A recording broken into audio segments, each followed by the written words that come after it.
You wouldn't have ever imagined that beyond the backpacks, purchases, uniforms, lunch boxes, the cute lunch boxes, the whole preparations, there's this big old paperwork.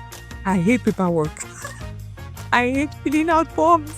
Who else has that frustration?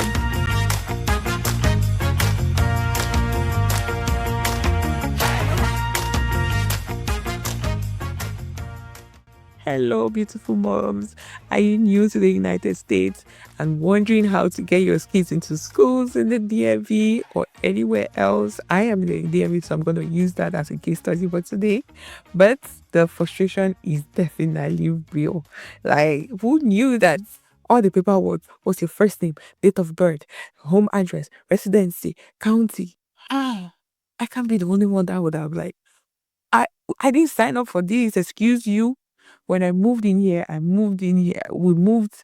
When our family we wanted to get a better life. Like better life came with. I was so ignorant um, through health insurance, through school enrollment. So I was like, you know what? Don't worry.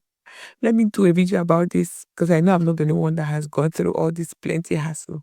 So if you're new here or you just moved to the US or you have a kid that is going to start school very soon and you just want some tips and tricks or you have a friend that is yapping your ears about how the child is supposed to get into school, this is the video that I made. Today I'm going to walk you through 10 things you need to know before, during, and after enrolling your child in public school. Let's make this journey easier together, okay? So first things first, starting strong before enrollment, is dates and timelines, okay? The timelines are enrollment starts in spring. Spring is March to May. So right now, enrollment must have already started. Enrollment usually opens in March or April and it's not automatic. What I mean by not automatic is that you have to go and enroll your child. You have to go to your county's district. In fact, as I'm talking about it, go to your county's district. Open the website for your county district and download the enrollment packets. They have enrollment packet that has information that are very, very vital that's going to make this journey for you to be a little bit more easier. You have to go into the school to register your child. Either you call or you send emails. If you send an email and no one replies, please call and speak to someone. And don't be shy to be sincere about it. Hi, my name is Nadine. I have so and so kids. I have 2 kids and this is their ages. New to the system. I don't know what to do. I don't know where to go. And of course, someone will definitely walk you through the process. Point 2, where you live determines what school your child is going to attend. Your home address determines your child's school. We call it the zone school district website. If you go to the district website, there's a zone line that will determine where your child will possibly go into school or is going to school. And why is that? It's because of your home address. And that's why you see some parents who go through all the hassle to make sure that their kids are moved into a very, very, very good school system, neighborhood, so that their kids can attend a particular kind of school. Number 3 is, what do you need to enroll? What do you need to enroll? You have some documentation you need to put together, which is a part I didn't like because all this documentation, you don't just only have to scan them, you have to upload them. And you don't have to only upload them, you have to upload a clear copy of them. So take your time, get these things together. Starting off strong, birth certificate or passport. Number 2, proof of where you live. It can be a utility bill, list of agreements, any of those stuff. It has to have your name and your address. If not, it's not acceptable. Number 3, medical record. Medical record, especially vaccines. You have to show the child's medical record. If your child has a diagnosis, that's the time to bring it to. If you are coming from, you just moved here, you just migrated, you have to have your child's record of the past schools and then the immunization records so that your child does not take double vaccines. That's not good. And also for them to mismatch the ones that they have already gotten and the one they need. But they need to be up to date to be accepted in the enrollment packet. That's part of it. If your child has school records, you want to bring them. If anything in another language, try for it to be translated before you bring it. So part 2, that's all for part 1. Part 2, during the school year. Now we are in the school year. School starts in August. So in August, your child is going to start school. So whatever you need to order or get it together right now. School usually starts in the late August. and ends in June. So August to June, that's school starts in August and ends in June. The school includes holiday, winter break in December, spring break. The spring break is around April. So have that in mind when you're planning your vacations and stuff like that. Number five, language barrier. If English is not your first language, it's okay. There's always help. And they are required by law to provide you either a translator or an interpreter during phone conversations, IEP meetings, things like that. And if you ever need help navigating IEP meetings, or if your child has a diagnosis, please, please, please, the school has a lot of resources, and you can ask for a social worker, you can ask for case management, you can ask for community support worker. All those people are being paid salary for you to access those resources. So make use of the system while you have it. So number six, stay in touch with the teachers. I cannot emphasize this enough. You are going to be leaving your child in someone's care for a very long time.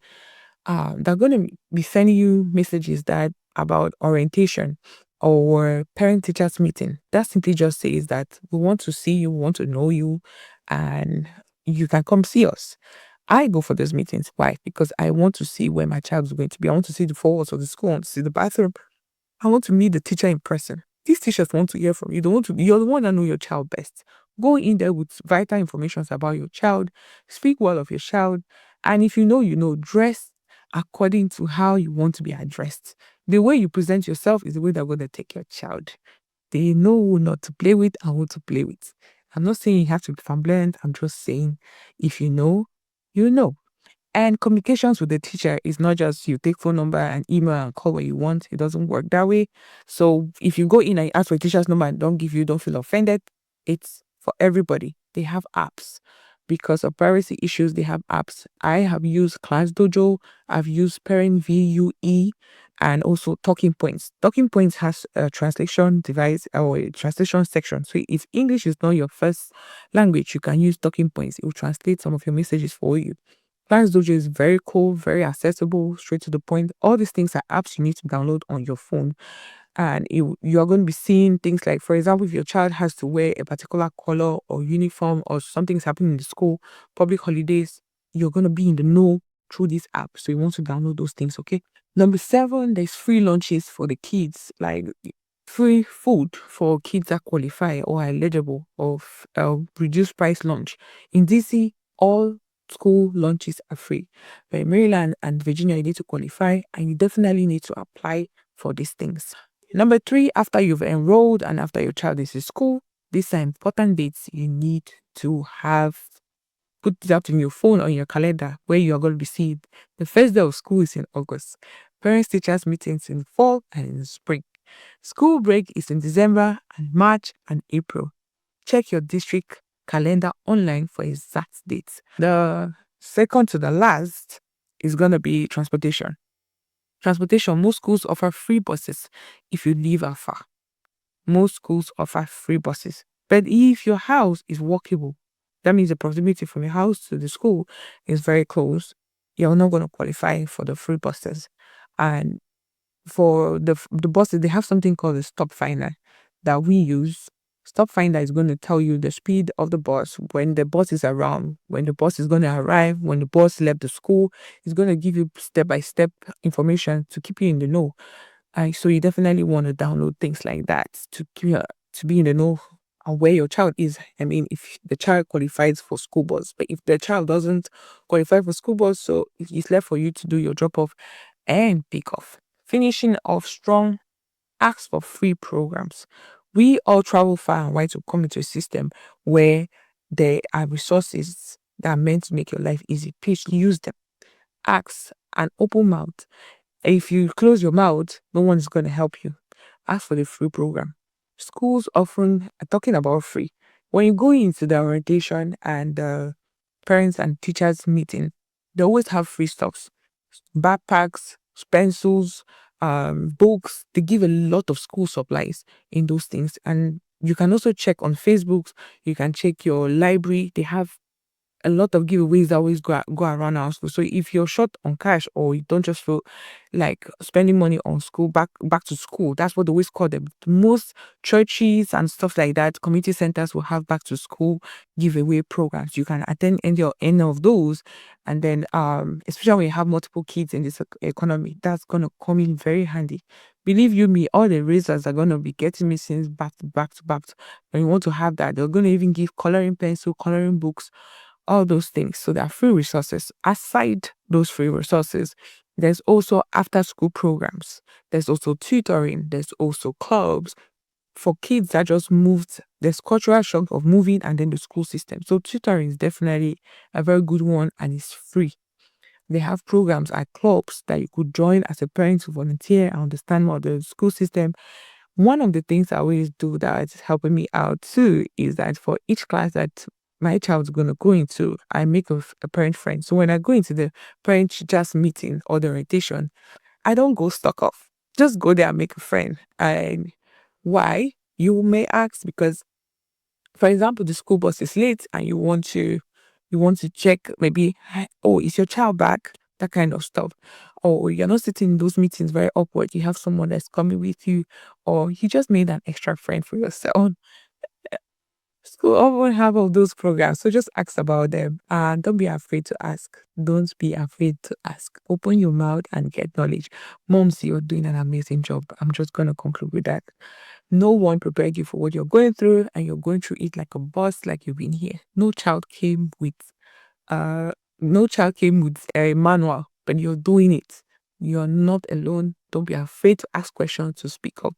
If for any reason you found this video very helpful, please, please, please share with another mom friend. Give it a like, kindly subscribe. Let's build a community together.